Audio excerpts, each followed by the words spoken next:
আমার বিয়ের জন্য আমার মা পাত্রীর খোঁজ করছিল। মায়ের ইচ্ছে তার নিজের পছন্দ করা কোনো মেয়ের সাথেই আমার বিয়েটা দেবে, কিন্তু তা কি করে সম্ভব?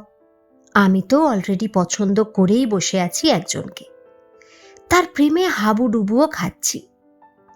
এদিকে বাড়িতে বলতেও পারছি না, বললেই তো আর রক্ষে নেই, একেবারে তুলকালাম কাণ্ড হবে। ভাবলাম থাক, না বলাই ভালো। এই মুহূর্তে তো আর বিয়ে করছি না, বিয়ে করতে মোটামুটি 1-1.5 বছর বাকি। সুযোগ বুঝে একদিন মাকে সব কথা বলা যাবে, সেটাই ভেবে রেখেছি। আমি তখন দিল্লিতে থাকতাম, একটা ভালো কোম্পানিতে জব করছি। মায়ের সাথে প্রতিদিন ফোনেই কথা হয়। ফোন করে সব কথার শেষে মা একটা কথা বলবেই, তোর বিয়েটা তাড়াতাড়ি দিতে হবে, ভালো মেয়ে আমি খুঁজছি, আমার পছন্দ করা মেয়ের সাথেই তোর বিয়ে দেব, আবার প্রেম টেম করে রাখিসনি তো। কথাটা রোজ শুনতে শুনতে আমি ক্লান্ত, তাই আমিও সেই একই ডায়লগ দিয়ে বলি, মা তুমিও না, আমার ওপর কি এইটুকুও বিশ্বাস নেই? তোমার পছন্দ করা মেয়েকেই আমি বিয়ে করব, চিন্তা করো না তুমি। একদিন সকালে ঘুম থেকে তখনও উঠিনি, 7 সকালে ফোন করে মা আমাকে বলল, তাড়াতাড়ি হোয়াটসঅ্যাপটা চেক কর, খুব আর্জেন্ট। ঘুম চোখেই মাকে বললাম, সকাল সকাল কি পেয়েছো বলো তো, আবার হোয়াটসঅ্যাপ চেক করতে যাবার কি হলো? আরে একটা মেয়ের ফটো পাঠিয়েছি, ফটোটা দেখ তোর পছন্দ হয় কিনা। আমার তো খুব পছন্দ হয়েছে, ভাবছি এই মেয়ের সাথেই তোর বিয়ে দেব। তুই কিন্তু না করতে পারবি না, আমি অনেক দেখে শুনেই এই মেয়েটাকেই পছন্দ করেছি। ছবিটা ভালো করে দেখে নিয়ে মাকে বললাম, তোমার যখন পছন্দ হয়েছে, আমি না বললেই কি তুমি আমার কথা শুনবে? তা কোথায় বাড়ি, কি করে, সব খুঁটিনাটি খোঁজ খবর নিয়েছ তো? হ্যাঁ, সেসব নিয়েই তো বলছি। আমাদের বাড়ি থেকে 3 কিলোমিটার দূরেই মেয়েটির বাড়ি। যখন জিমে যেতাম তখন থেকেই পরিচয় হয়েছে। ও, তার মানে তুমি জিমে গিয়েও হটকালি করেছ। এবার বুঝতে পারছি কেন তোমাকে জিমে যেতে মানা করে দিয়েছে। এই তুই বকবক করিস না, আমি কি করব কি না করব তোকে বলতে হবে না, তুই ফোনটা এখন রাখ। কথাগুলো বলেই মা ফোনটা কেটে দিল। আমিও আর না হেসে থাকতে পারলাম না। আমাদের বাড়িতে আছে বলতে মা আর বাবা। আমি আমার বাবা মায়ের একমাত্র ছেলে, কর্মসূত্রে বাইরে থাকি। মা নিজের শরীর স্বাস্থ্যের দিকে একদম নজর দেয় না। চেহারাটা বেশ ভারী হয়ে যাচ্ছিল আগের থেকে। নিজের খাওয়া দাওয়ার ব্যাপারে কোনো কন্ট্রোল নেই। বাবা বললেও বাবার কথা তো শোনেই না। মা আসলে নিজের বাড়িতে নিজেই হোম মিনিস্টার। ডাক্তার তো বলেই দিয়েছেন প্রতিদিন 1 ঘন্টা করে হাঁটতে, কিন্তু কে শোনে কার কথা? বাবা একদিন ফোন করে বলল, আরে তোর মা তো কোনো কথাই শুনছে না, খাওয়া দাওয়ার তো কোনো বিধিনিষেধ নেই, নিজের পছন্দ মতো রান্না করছে, নিজেও খাচ্ছে আর আমাকেও দিচ্ছে। বলতে গেলেই বলে, খাও তো কিচ্ছু হবে না, এই বয়সে এসব করলে হবে, তাই না? বেশি বললেই ঝামেলা, তুই একটু বুঝিয়ে বল তো। বাবাকে বললাম, বেশ ঠিক আছে, আমি মাকে বুঝিয়ে বলছি।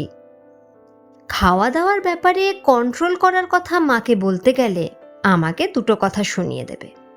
তো আমি প্ল্যান করে মাকে বললাম, তুমি জিমে ভর্তি হয়ে যাও, কারণ তুমি তো হাঁটাহাঁটি করবেই না, তবু জিমে ভর্তি হলে শরীর চর্চাটাও হবে আর তুমি নিজেও ভালো থাকবে। আমার কথা মতো মা জিমে ভর্তি হয়েছিল। ওখানে গিয়ে মা কাজের থেকে অকাজ শুরু করলো বেশি। মাস 1.5 পর জিম সেন্টার থেকে জিমের ট্রেনার ছেলেটি আমাকে ফোন করে জানালো, দাদা, কাকিমার এই জিম টিম করে শরীর চর্চার বদলে অন্য চর্চাই বেশি হচ্ছে। অন্য চর্চা বলতে? আরে দাদা, কথাটা খারাপভাবে নিও না, কাকিমা এমনিতেই ভালো মানুষ, তাই কাকিমার সাথে সবার বন্ধুত্ব হয়ে গেছে। প্রতিদিন জিম সেন্টারে ঢোকার আগে একটা সিঙাড়ার দোকান থেকে গরম সিঙাড়া কিনে নিজেও খায়, আরও যেসব মেয়েরা আসে তাদেরও খাওয়ায়। কাকিমাই সব থেকে সিনিয়র, তাই সবাই কাকিমা বলেই ডাকে। তারপর একসঙ্গে বসে গোল টেবিল বৈঠকের মতো করে গল্প জমায়। 2 ঘন্টা গল্প টল্প করে তারপর বাড়ি ফেরে। এইভাবে জিমে এসে কোনদিন মোচার চপ, ভেজিটেবিল চপ, সিঙাড়া, একদিন দেখি মুড়ি মাখা বানিয়েছে। বেশ ভালো রকম খাওয়া দাওয়া চালিয়ে যাচ্ছে।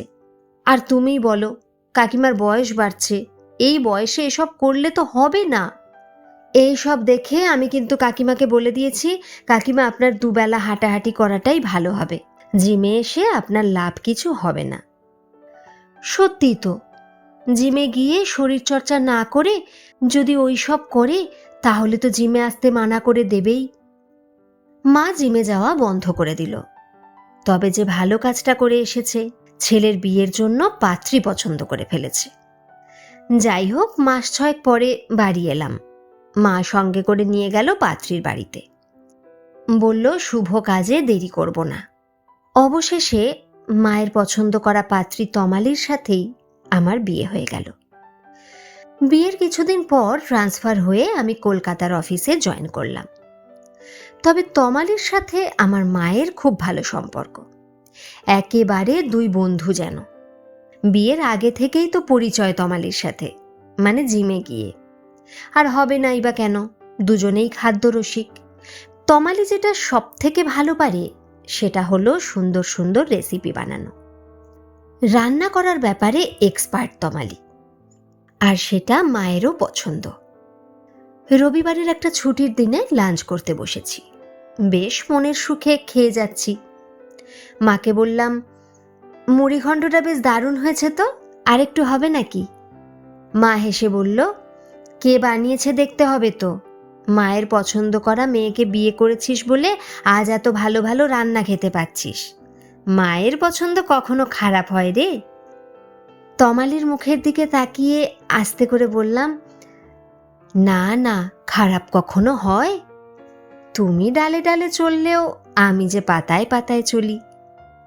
কথাটা বুঝতে না পেরে মা জিজ্ঞেস করলো, কিছু বললি?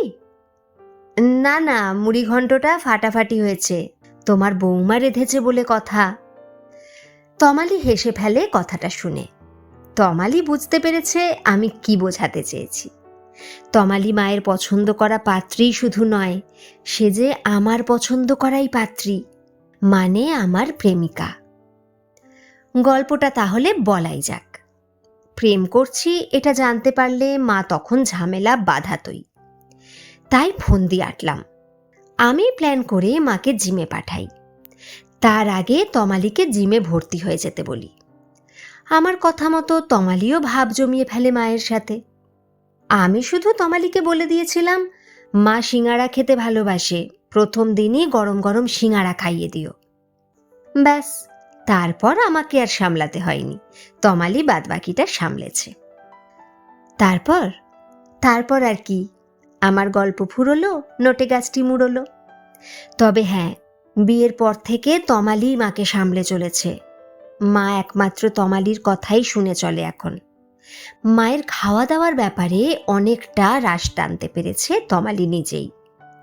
আবার জিমে ভর্তি হয়েছে মা, সঙ্গে তমালিও।